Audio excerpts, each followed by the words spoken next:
안녕하세요. 신한대학교 치기공학과 2학년 조성국입니다. 이번 영상은 6주차 선행학습 영상인데요. 총이치 제1장 개요에 대해 설명을 드리려고 합니다.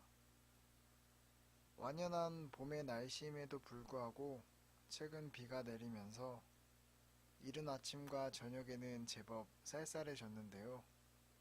하고 여러분들께서는 몸 관리를 잘 하셔서 감기에 걸리지 않도록 조심하시길 바랍니다.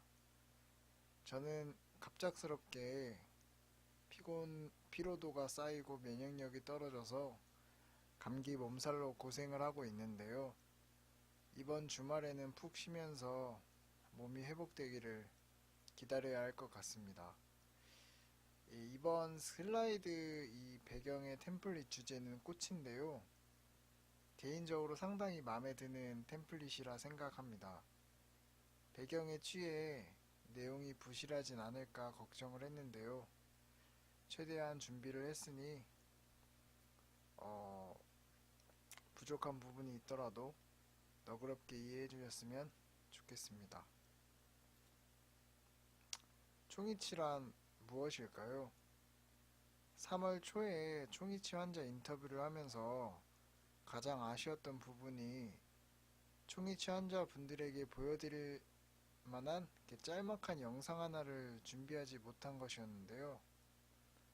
총이치가 무엇인지, 총이치 사용법과 주의사항에 대한 자료를 조금 영상을 만들어 보면 어떨까라는 생각을 했었는데 영상을 만들 실력은 제가 아직 되지가 않아서 여러분께 보여드릴 영상을 짤막한 영상을 하나 준비해 보았습니다. 제가 준비한 영상을 한번 보도록 하겠습니다.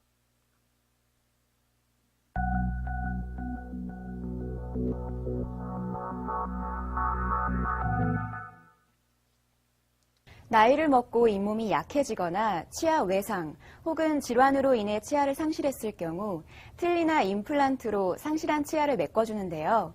오늘 이 시간 고려대 구로병원 치과센터 보철과 및 임플란트 클리닉 신상환 교수님을 모시고 틀니의 사용법과 주의사항에 대해 알아보도록 하겠습니다.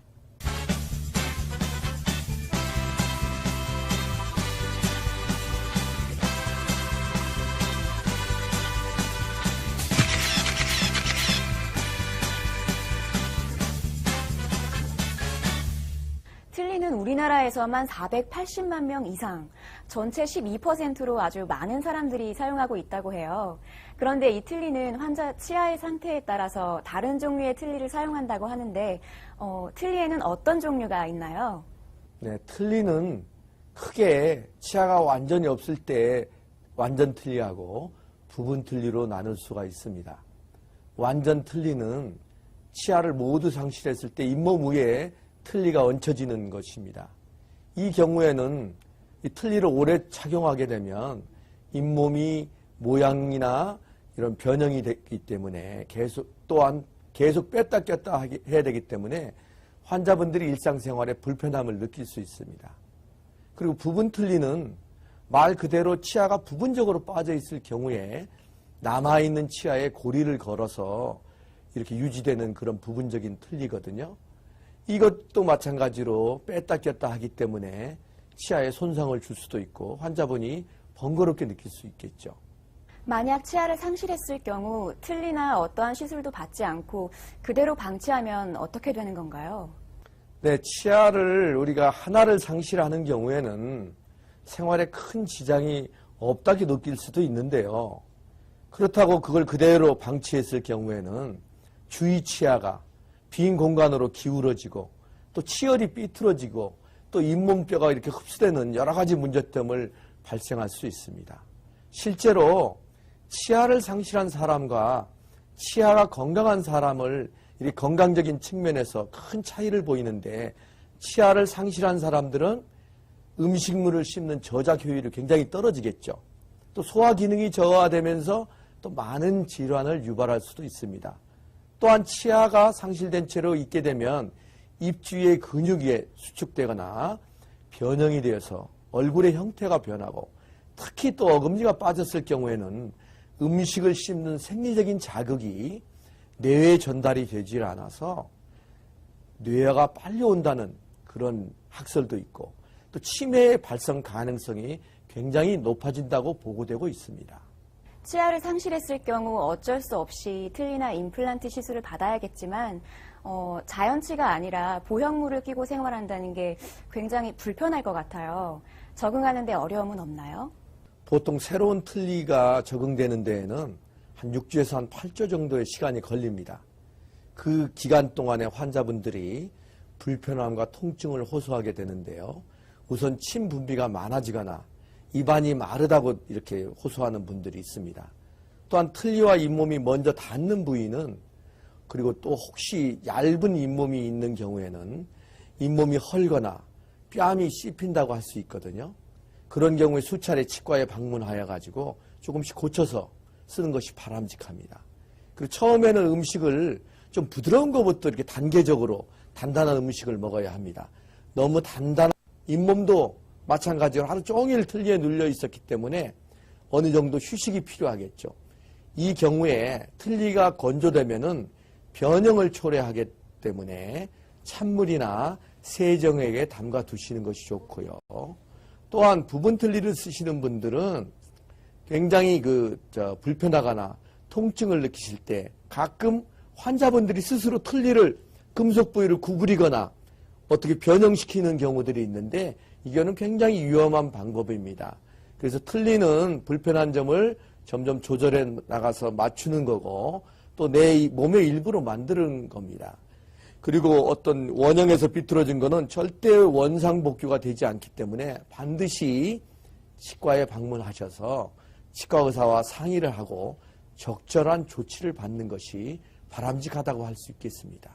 틀니의 사용법 참 쉽지만은 않네요. 그만큼 틀니를 오랜 시간 잘 사용하려면 틀니 관리에 신경을 써야겠습니다. 네, 좋은 말씀 감사드립니다. 치주질환으로 고생하는 많은 환자분들 중에는 차라리 아픈 치아를 다 뽑아버리고 틀니를 하는 게 낫겠다고 생각하시는 분들이 많은데요. 가능한 한 자신의 치아를 한 개라도 보존하는 것이 좋다고 합니다. 젊은 치아, 건강한 치아를 유지하기 위해서 지금부터라도 치아 건강에 신경 쓰세요. 네, 영상 잘 보셨나요? 이제 본격적으로 종이치 일장 개요에 대한 발표를 시작하겠습니다.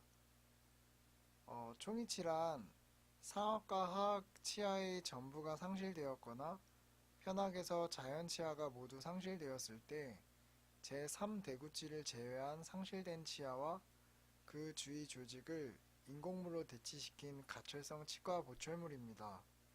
치기공학과 학생이라면 적어도 총이치의 정의가 무엇인지는 머릿속에 기억을 해야 한다고 생각합니다. 무치아 환자의 구강 기능의 회복을 위하여 사용하는 총이치는 다른 치과 보철물에 비하여 가장 힘들고 어려운 보철물이라고 하는데요.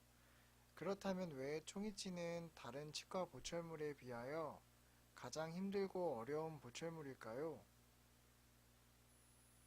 그건 아마도 성공적인 총이치를 제작한다는 것은 상실되었던 조직과 같은 양으로 같은 위치에 회복시킨다는 것을 의미하기 때문일 것입니다.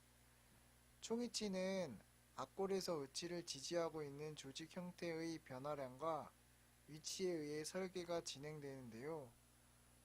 치아가 상실되면 바로 치조골은 흡수되어 위축되기 시작합니다.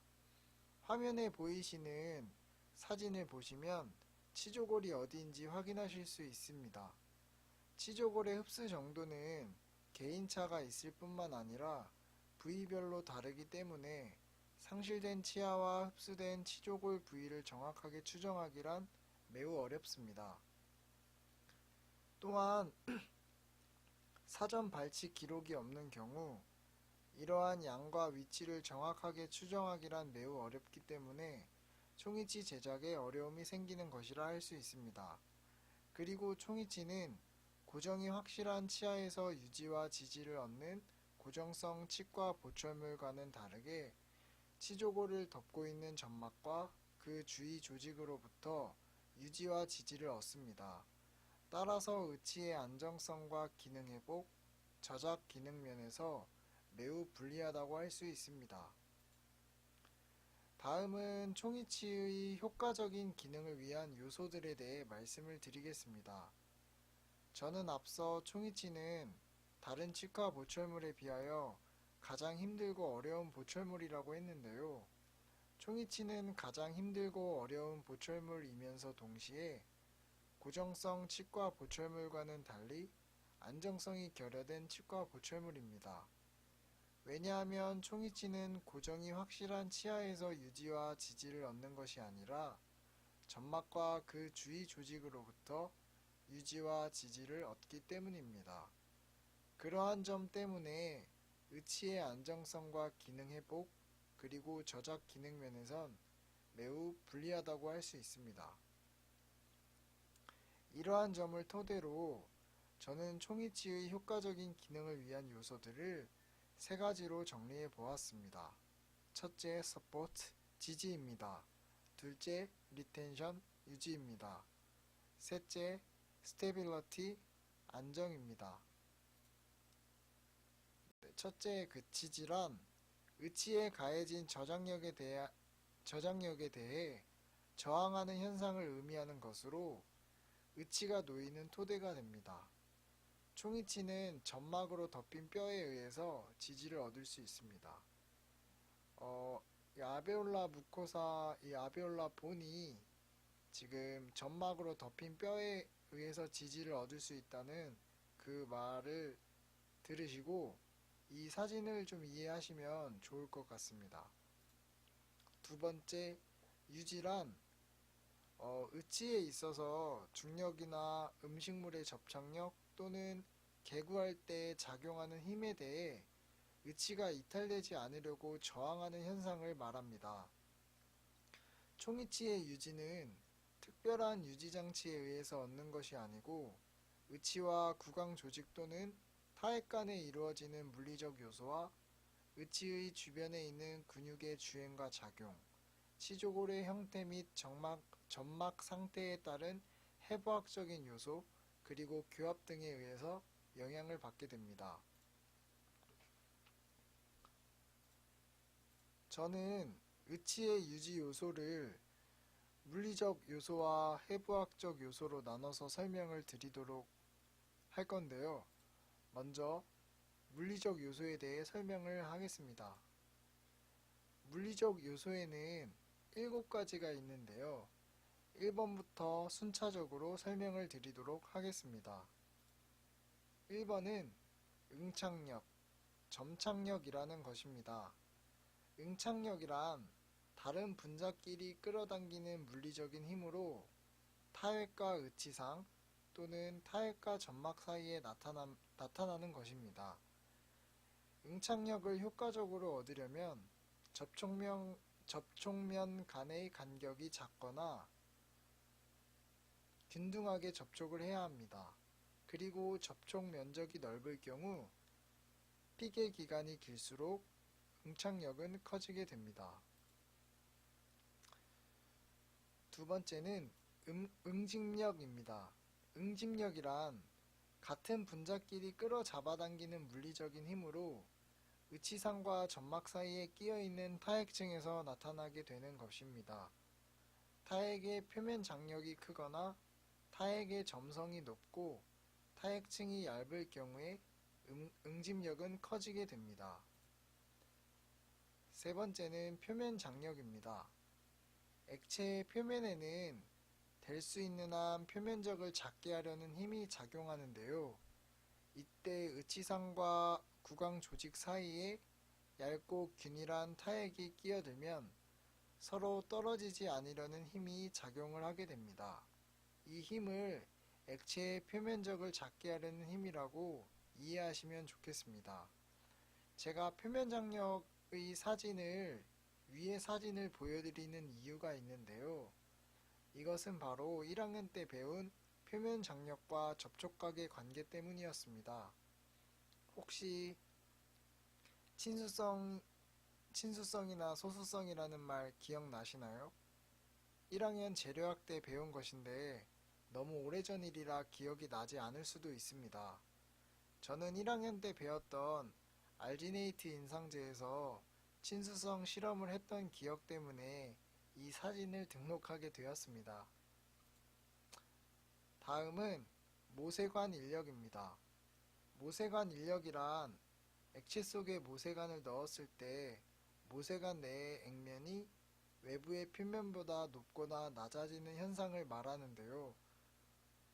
고체에 접근한 액체면의 분자를 고체가 끄는 힘을 말한다고 보셔도 됩니다. 의치상과 점막 사이에 타액이 끼어들게 되면 모세관 인력이 작용을 하게 됩니다. 다섯 번째는 기계적 유지입니다.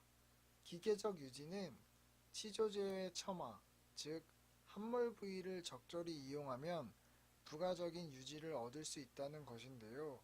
특히 화학의 경우는 후학설골근 변연부를 후학설골근구에 적절히 위치시키면 부가적인 유지를 얻을 수 있습니다. A 그림은 첨화를 이용하여 유지력을 증가시키기 위한 삽입로의 선택에서 순측 첨화를 이용한 1차 삽입로를 선택한 사진입니다. B 그림은 협측 첨화를 이용한 1차 삽입로와 2차 삽입로의 사진이 되겠습니다. 다음은 의치상 변연 봉쇄와 대기압입니다. 의치상이 구강 조직에 밀착하게 되면 음압이 작용하여 의치는 유지력을 얻게 됩니다. 이러한 음압 또는 대기압에 의한 유지력은 의치상이 넓고 진공도가 높으면 높을수록 좋습니다. 진공도를 높이기 위해서는 의치상의 변연을 봉쇄하는 즉 실링하는 작업을 해주면 좋은데요. 특히 상악 의치상의 경우는 후방의 후연을 폐쇄해 주는 것이 중요합니다. 의치상 후연 폐쇄라는 단어는 우리에게 약간 친숙한 단어 아닌가요? 그렇다면 잠깐 의치상 후연 폐쇄가 무엇인지 알아보도록 하겠습니다. 의치상 후연 폐쇄는 상악 우치 후연 부위에 음압 유지를 위한 폐쇄를 확실히 해주는 것을 말하는데요. 즉 연구계와 경구계의 경계부를 따라 연 조직상에 압박을 가하여 폐쇄시키는 것입니다. 상악에는 진동선이 있다는 거 아시나요? 상악에는 진동선이 있기 때문에 의치상 후연 폐쇄를 해줘야만 의치의 탈락을 방지할 수 있습니다. 참고적으로 주조용 금속으로 만든 의치는 수정 작업이 이루어지기 전에 즉 초반에 의치상 후연 폐쇄를 해줘야만 합니다. 다음은 근압 유지입니다. 총이치는 치아와 관련된 주위 조직의 근압력, 즉 뺨과 입술이 구강을 향해 안쪽으로 미는 힘과 혀가 밖으로 미는 힘의 영향을 받습니다. 의치상이 유지를 얻기 위해서는 적절한 근압을 받을 수 있도록 의치의 연마면을 그 주위 조직과 조화롭게 형성을 해야 합니다. 적당한 주연의 길이와 형태를 설정하는 것도 중요하고 인공치 배열에서는 근압의 균형을 이루고 있는 중립대에 인공치를 배열해야 합니다. 이렇게 해서 유지를 얻는 물리적 요소들에 대한 설명은 끝이 났습니다. 이제부터는 해부적 요소에 대해 말씀을 드리겠습니다. 해부적 요소들에는 첫째, 유지에 관여하는 근육, 둘째, 이탈에 관여하는 근육, 셋째, 치조제의 형태와 점막 성상이라는 것이 있습니다. 저는 유지에 관여하는 근육부터 말씀을 드리도록 하겠습니다. 네, 유지에 관여하는 근육에는 협근, 구륜근, 설근이 있습니다. 협근은 수축 시 의치 연마면을 압박하여 의치 유지 안정에 도움을 주고 혀의 미는 힘에도 안정이 되도록 합니다.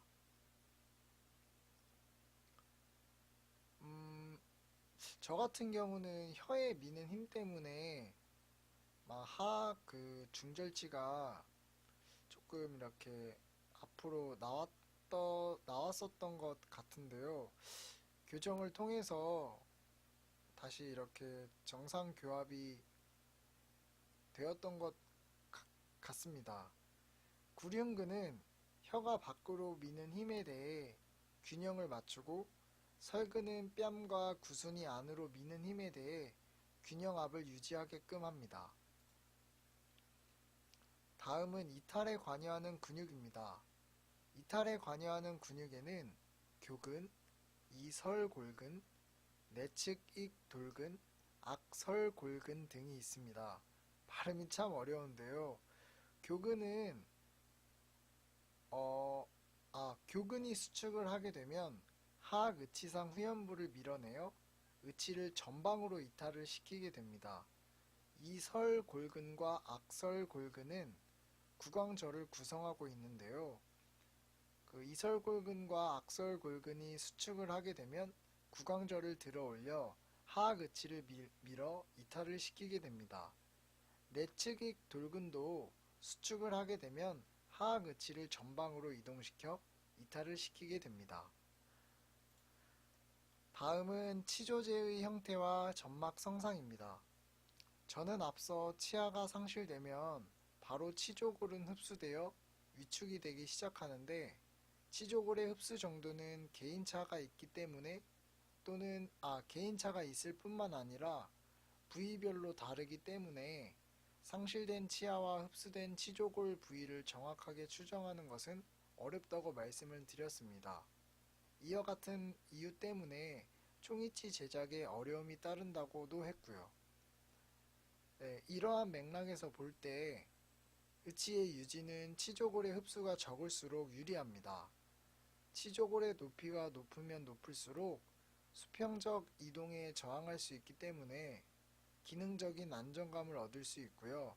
치조제의 함몰 부위가 있는 경우에는 기계적인 유지를 부가적으로도 얻을 수 있습니다. 이렇게 해서 유지 부분에 대한 물리적 요소들과 해부적 요소들을 모두 살펴보았습니다. 이제는 마지막으로 총이치의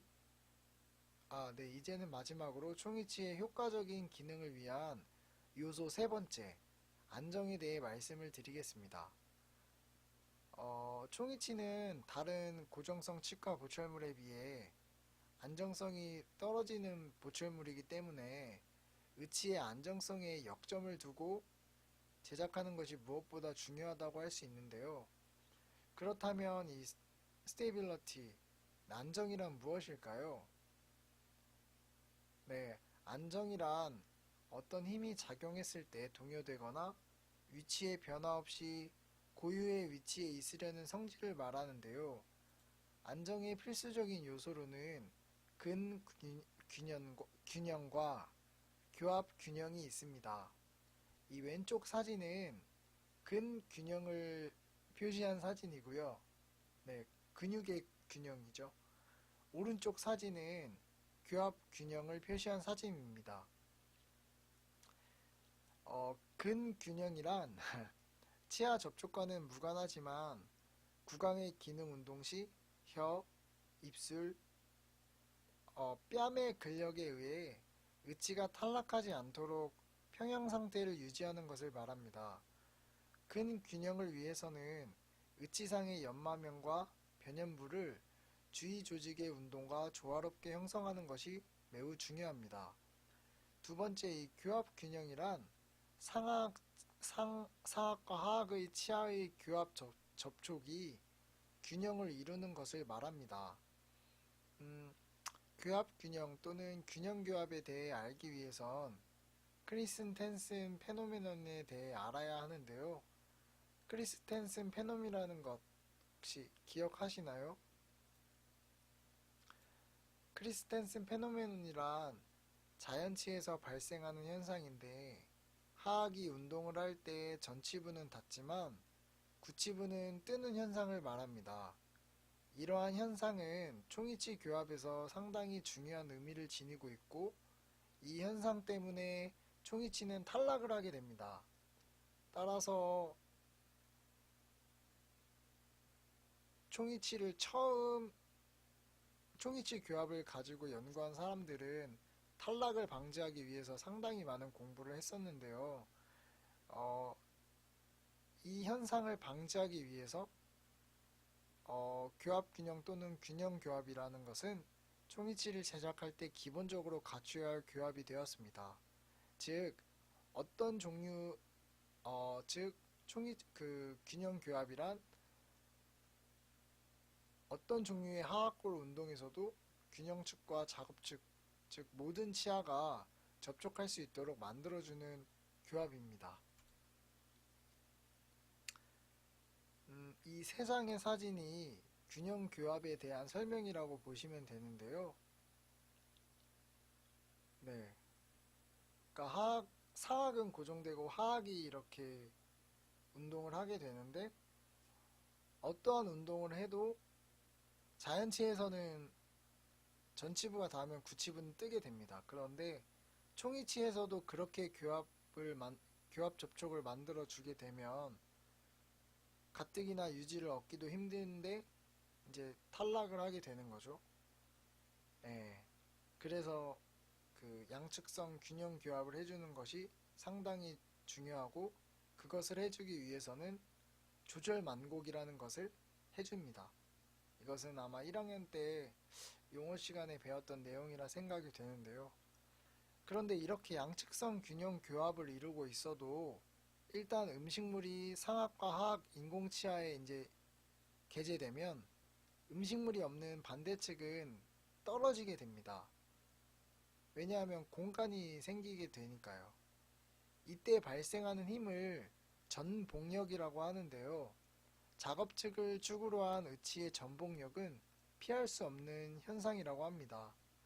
따라서 이와 같은 전복력을 최소화하기 위해서 역학적인 안정성을 고려한 치조 정관선 법칙에 따라 인공치아의 배열 위치를 정해 교합관계의 균형을 도모하는 것이 현재 총이치 교합의 끝이라고 할 수 있습니다. 네, 이렇게 제가 준비한 발표는 모두 마무리가 되었습니다. 자료를 찾고 내용을 정리하는 과정은 상당히 힘이 들고 하나하나 신경 쓸 게 되게 많은데요. 이렇게 제가 발표했던 영상들이 이제 쌓여지는 걸 보니까 한편으로는 되게 뿌듯하고, 처음에는 되게 막막했던 작업이었는데 이제는 어떻게 해야겠다라는 생각이 조금은 듭니다. 여러분들은 이번 영상을 준비하시면서 어떠한 마음이 드셨는지 상당히 궁금한데요. 이제 좀 있으면 중간고사라는 시험이 다가옵니다. 다가오는 시험에 대해 준비하신다는 생각으로 공부를 하시면 좋지 않을까 생각을 해보고요. 아까도 서두에 말씀드렸듯이 주말 동안 건강관리 잘 하시고 학교 생활에 조금 더 충실하는 학생이 되었으면 좋겠습니다. 그리고 시험도 완벽히 준비하셔서 이번 중간고사에는 원하는 성적 모두 받으시길 저는 여기서 응원하겠습니다. 지금까지 2016-0880 조성국이었습니다. 감사합니다.